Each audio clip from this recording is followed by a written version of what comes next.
certo? Então só ouça, por favor.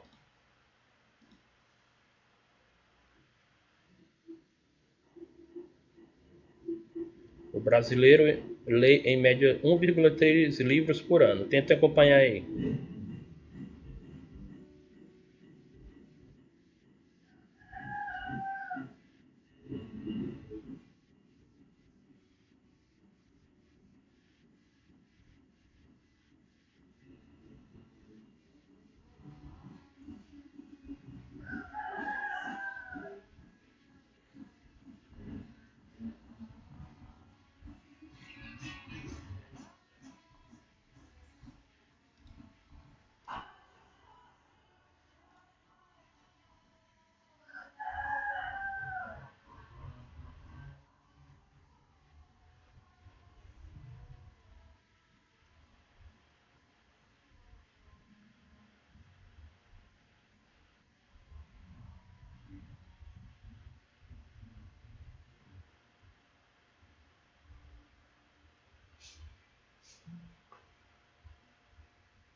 Então, como a gente viu, só a leitura salva, né? Vamos continuar.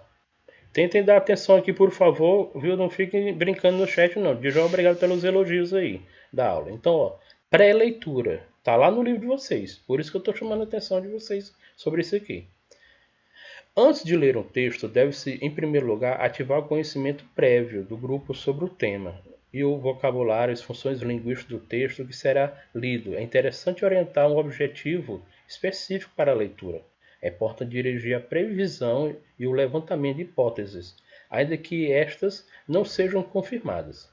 Como procedimentos habituais de pré-leitura, é importante lançar a mão das marcas tipográficas, como título, datas, elementos gráficos, fazendo perguntas sobre o que esses elementos sugerem.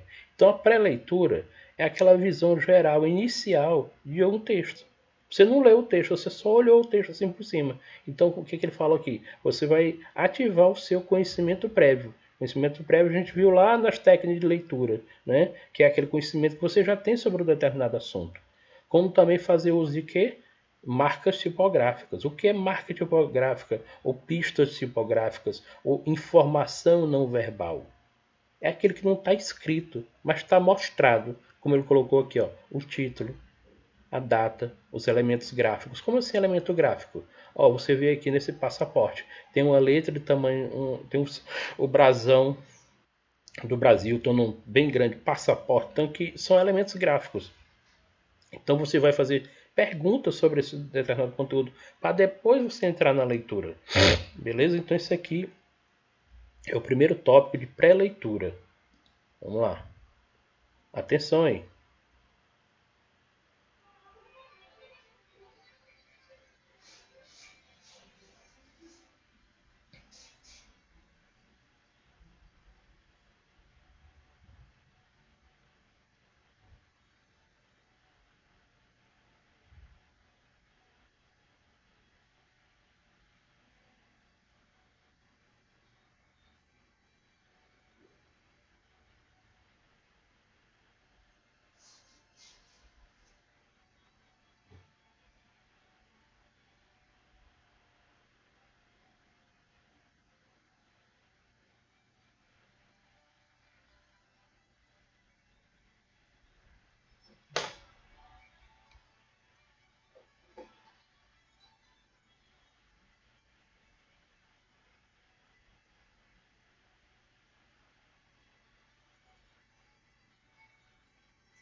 Então aqui a gente vê alguns motivos para ler, né? Ficou assim meio apagado, mas vamos passar aqui à frente. Então, leitura durante a leitura, ou seja, então você viu o processo de pré-leitura, né? Esse aqui durante a leitura. Ressalta-se que a leitura é um processo de compreensão leitora, não a declamação de um texto. Deve-se sempre encaminhar à procura da compreensão global do texto, em que se frisa não haver a necessidade de se ler o texto detalhadamente para compreender seu objetivo principal, evitando-se a leitura linear, palavra por palavra. Tampouco se pode esquecer as duas estratégias de leitura mais conhecidas, o skimming e o scanning, que eu também já falei para vocês em outras aulas, né? Estratégia de leitura. A gente vai dar uma recapitulada aí. Então presta atenção, por favor. O skimming, a gente viu o processo de leitura de cima para baixo, aquela leitura superficial, que ele busca informações gerais sobre o texto, para você ter uma informação geral sobre o texto, beleza? Já o scanning é como que aquela máquina chamada scanner, ela vai escanear, ela vai procurar mais detalhes e informações mais específicas, certo? Ó, ao mesmo tempo, o professor pode dar pistas, né, para que os alunos encontrem o significado de palavras desconhecidas. Então, às vezes você tem uma palavra em inglês que ela é desconhecida, mas alguns detalhes de palavras antes dela e depois dela vai fazer você entender sobre aquele conteúdo. Você diz, eu não sei traduzir. Sim, eu sei que você não sabe traduzir, mas vai pelo contexto, pelo assunto que está sendo abordado, então você vai deduzir que aquela palavra significa determinada coisa. Tudo bem? Olha o que eu falei aqui, ó, seja pelo contexto ou pelo conhecimento prévio da língua, em vez de propor a tradução, somente traduzir. Então, aqui é fundamental tentar para o objetivo e gênero do texto. Lembra? Gênero textual, tipo textual. Por isso que eu trabalho aqueles conteúdos primeiros, para depois entrar nesse aqui. Ó. Indícios contextuais, como assim? Palavras que vêm antes ou depois daquela palavra nova, por exemplo. Marcas de coesão, um mas, indica oposição de ideias. Então você vê que tudo isso aqui a gente já viu, né? Já falou. É mais aqui, tem conteúdo aqui que é mais uma revisão. Vamos assistir aqui, por favor.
Então vocês viram aqui que quem lê, quem não lê, vê mal, ouve mal, né, e entende mal, ou seja, não compreende as coisas. Não durma não que se controla. Pós-leitura. Então a gente viu, pedir para não interromper, não foi? Por favor, obrigado. Então a gente viu a pré-leitura, durante a leitura e pós-leitura. A leitura não ficaria completa se não fosse, né, não for analisada. Isto é, se o conhecimento depreendido do texto, inclusive de língua, não for utilizado depois. O trabalho pós-leitura também é conhecido como extrapolação. Essa pode partir de respostas e perguntas objetivas ou subjetivas sobre o texto, passando por uma reescrita sob orientação do professor, produção controlada até a recriação de novos textos, produção livre, a discussão de temas ou proposição de projetos. É importante que esse trabalho não seja fragmentado. Tanto o tema como conceitos, gêneros ou funções linguísticas, né, vistos na leitura devem ser retomados em aulas posteriores. Então, quer dizer assim, você lê um texto sobre meio ambiente. Então, o que ele quer que você adquira com aquele texto sobre meio ambiente? Que você venha cuidar do meio ambiente depois. Por isso que é chamado de pós-leitura. Então, não adianta nada você ler um texto sobre reciclagem, sobre meio ambiente, sobre qualquer coisa importante e você depois não fazer nada sobre aquilo ali. Por isso que ele chamou assim, depois da leitura, o que é que você vai fazer? Você lê esse texto, você observou. Por exemplo, você depois dessa aula, viram que é importante a leitura, por que é importante, porque a gente sem a leitura não é nada e tudo, fica muito mais difícil as coisas e tudo. Então você tem que tomar uma atitude e começar a ser leitor. E o momento é agora, beleza? Então, vamos lá. Então, ó, 11 histórias que deveriam ler antes de ver no cinema. Então, quer dizer, às vezes a pessoa não gosta de ler, mas assiste o filme. Então vai lá como é que se diz? Acha muito mais interessante, entendeu, o filme do que o livro. Ou até se interessa em ler o livro porque viu o filme, né? Como é, por exemplo, Harry Potter e dentre muitas outras mais, né? Atenção aí, ó.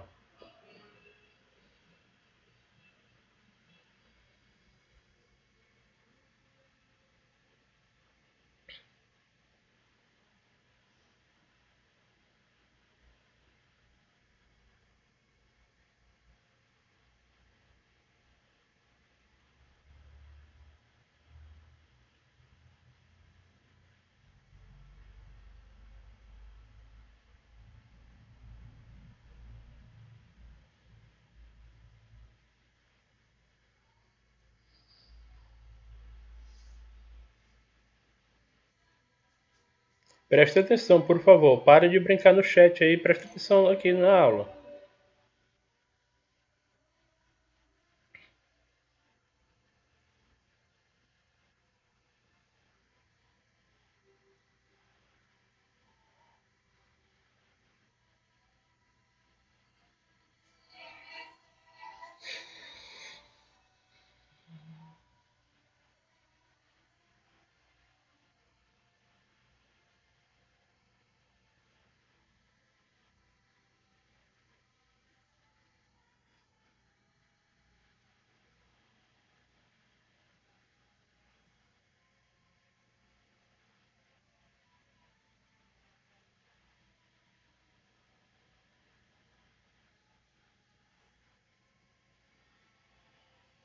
Então, chamando a atenção aqui, ó, esse trecho que eu coloquei aqui, apesar de ser um videozinho, isso aqui já aconteceu em outros países e até aqui no Brasil, a proibição de ler determinados livros, certo?